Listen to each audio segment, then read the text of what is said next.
অসম্ভব রকম কিছু জটিলতায় আটকে আছে জামায়াত ইসলাম নামের দলটি। বিরোধী দল হিসাবে, প্রধান বিরোধী দল হিসাবে তারা কি তাদের যে রোলটি পালন করার কথা, মানুষ যে তাদের কাছে যা আশা করে বিএনপির কাছে তা করে না, সেই দায়িত্বটা কি জামায়াত পালন করতে পারছে? জামায়াতের বিরুদ্ধে যে অপপ্রচার, মিথ্যাচার হচ্ছে, সেটা কি ট্যাকেল দিতে পারছে? জামায়াত তো আত্মরক্ষাই করতে পারছে না। তাদের বিরুদ্ধে যে অপপ্রচার হচ্ছে সেটাই ট্যাকেল দিতে পারছে না। এখন যদি ক্ষমতায় থাকতো, অথবা তার কিছুদিন পরে যদি ক্ষমতায় আসে, তখন সারা বিশ্বব্যাপী ভারত কেন্দ্র করে জামায়াতের বিরুদ্ধে, বাংলাদেশের বিরুদ্ধে যে অপপ্রচার হবে, সেটা কি জামায়াত ট্যাকেল দিতে পারবে? আগে তো তাকে আত্মরক্ষা করতে হবে। তার সংগঠনের বিরুদ্ধেই তো সে অপপ্রচার রোধ করতে পারছে না। সে বাংলাদেশের বিরুদ্ধে যখন সম্মিলিত অপপ্রচার হবে, তখন সে রোধ করবে কিভাবে? এটা একটা বড় ধরনের বিষয়। এরপরে বিরোধী দলের নেতা হিসেবে সংসদে তার যে রোলগুলো পালন করার কথা, যে কণ্ঠ উচ্চকিত হওয়ার কথা, সেটা কি হচ্ছে? তাদের কি অভিজ্ঞতার অভাব? এই সকল জটিলতা। এরপরে দেখেন, এই যে আজকাল দু একদিনের ইয়েতে আমির হামজার বিরুদ্ধে যে ডাহা মিথ্যা কথা উঠানো হলো, রুমিন ফারহানা নাকি বডি শেমিং করছে। রুমিন ফারহানার ব্যাপারে কোনো শব্দই বলে নাই, শুধু বলছে যে তারা দেখে যে আমার দুই পাশে তারা আছে, যে নেতাদের ফ্যাটের কি অবস্থা। এই কথাকে বিকৃত করে ডেইলি স্টার নিউজ করেছে। এটার উপরে ভিত্তি করে, মিথ্যার উপরে ভিত্তি করে রুমিন ফারহানা আরেক মিথ্যা অভিযোগ করেছেন জাতীয় সংসদে দাঁড়িয়ে। সংসদকে মিথ্যার আড্ডাখানা বানিয়ে দিয়েছে রুমিন ফারহানা। এই জটিলতা থেকে জামায়াত নিজেকে কাটিয়ে উঠাতে পারতেছে না। দেশের সংকটগুলো সে কাটাবে কিভাবে? ইত্যকার সমস্যাগুলো জামায়াত কিভাবে কাটিয়ে উঠবে? দেখেন, দৈনিক আমার দেশ পত্রিকাও আজকে একটা জামায়াতকে নিয়ে একটি নিউজ করেছে। সেটি হলো, দেখেন, দলীয় সংসদীয় দায়িত্ব পালনে হিমশিম জামায়াতের এমপিরা। দলীয় ও সংসদীয় দায়িত্ব পালনে হিমশিম খাচ্ছে জামায়াতের এমপিরা। খুবই কঠিন। এক নম্বরে আছে অনভিজ্ঞতা আছে, দ্বিতীয়ত হলো অতিরিক্ত কন্ট্রোল দলের মধ্যে, যা শৃঙ্খলার নামে চালানো হয়। এরপরে আছে অপপ্রচারের জবাব দিতে না পারা। দলের ভিতর থেকে মিডিয়ার সৃষ্টিতে বাধা। দলের ভিতরে ভয়ঙ্কর ভারতের চর দালাল ঘাপটি মেরে থাকা। ভাই, পুরা আওয়ামী লীগটা হইল একটা ভারতের দালাল। বিএনপির সিদ্ধান্ত প্রণেতা, ডিসিশন মেকার সবাই প্রায় ভারতের দালাল। পুরা চরমনাই ভারতের দালাল। জামায়াতের মধ্যে 10টা ভারতের দালাল ঢোকা কি অস্বাভাবিক বলেন? আপনারা হয়তো আমার উপরে রাগ করবেন। রাসূল সাল্লাল্লাহু আলাইহি সাল্লাম যখন মদিনায়, তখন তার বিরুদ্ধে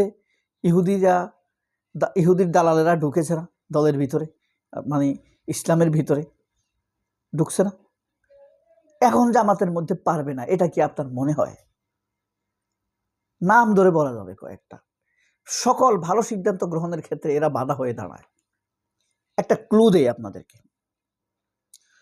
নির্বাচনের কয়েকদিন আগে জামায়াতের নেতা, top leader doctor Shafiqur Rahman আল জাজিরাতে ওই যে সাংবাদিক জোনকে একটা সাক্ষাৎকার দিছিল না আল জাজিরাতে?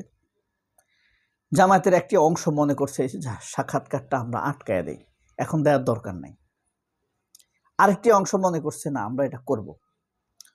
মনে রাখবেন, ওই সিদ্ধান্তটা যার মধ্য থেকে এসেছে সেই হলো দালাল মাইন্ডেড।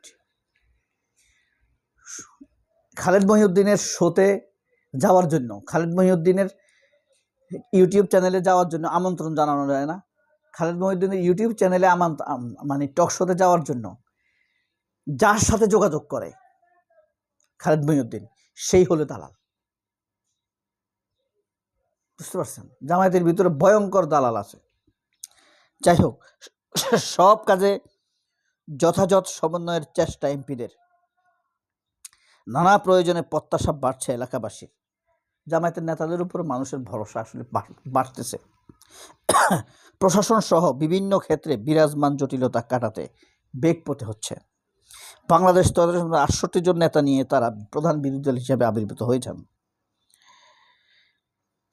এসব আইন প্রণেতাদের মধ্যে দলটির আমির, নায়েব আমির, সহকারী সেক্রেটারি জেনারেল, কেন্দ্রীয় নির্বাহী পরিষদ সদস্য, মহানগর, জেলা, উপজেলা বিভিন্ন পর্যায়ে দায়িত্বশীল নেতা। তাই সংসদে নির্বাচনী এলাকার নানা কাজের পাশাপাশি তাদের ব্যস্ত থাকতে হচ্ছে দলীয় সাংগঠনিক কাজে। এসব দায়িত্ব পালনে বেশ হিমশিম খেতে হচ্ছে জামায়াতের এমপিদের। তবে সময় ও পরিশ্রম বেশি লাগলেও সব কিছু সে স্বাভাবিকভাবে নিয়ে সবাই তাদের যথাযথ দায়িত্ব পালন করছেন। সূত্রের মধ্যে জামায়াতের এমপিদের প্রতি নির্বাচন এলাকায় জনতার প্রত্যাশা পূরণ করছে। এই যে দেখেন, ডক্টর ইউনূস যে কাজ করে গেছে তার সুফলটা পাইতো যদি বিএনপি এখন করত। দলীয় পদে থাকতে পারবে না প্রধান বিরোধী দলীয় নেতা, প্রধানমন্ত্রী থাকলে সে দলের চেয়ারম্যান থাকতে পারবে না, মানে দলের কোনো পদে থাকতে পারবে না।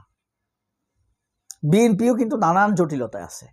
বিএনপিরও এখন অধিকাংশ গুরুত্বপূর্ণ নেতারা সরকারের সাথে যুক্ত হয়, সাংগঠনিক কাজ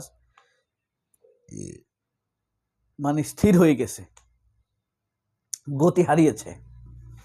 তারা যুক্ত এখন চাঁদাবাজি, টেন্ডার, নদী দখল, বালু উত্তোলন, বন দখল, সালিশ, মানুষের বাড়িঘর দখল, চাঁদা, এসব নিয়ে তারা ব্যস্ত আছে। এই কারণে তারা দলীয় কাজে মনোনয়ন যোগ দিতে পারছে না।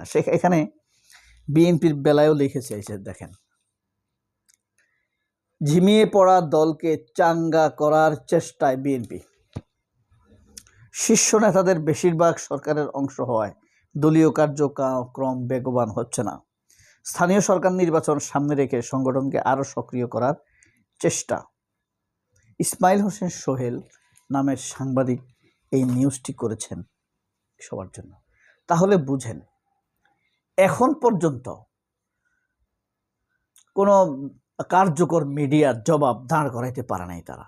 এটা একটা আপনাকে অযোগ্যতাই বলতে হবে। এবং এই অযোগ্যতা জামাত আমার মনে হয় এই প্রতিষ্ঠার পর থেকেই এই অযোগ্যতা নিয়ে এগোচ্ছে তারা। এই ক্ষেত্রে তাদের অযোগ্যতার অভাবের কারণটা কি বলে আপনারা মনে করেন? আপনি যারা জামাতকে পছন্দ করে তারা চোখ বন্ধ করে সব ভালো বলবে। জামাতে ভুল ত্রুটি থাকতে পারে না? অবশ্যই পারে। আর জামাত যদি গণমানুষের সংগঠন হয় তাহলে এইসব সমালোচনাকে মেনে নিয়ে তাদের কারণগুলো অনুসন্ধানের চেষ্টা করবে, এই পরিস্থিতি থেকে উত্তরণের উদ্যোগ নেবে। কিন্তু সেটা কি তারা করছে? তারা মনে করছে তারা যা করছে সব ভালো করতেছে।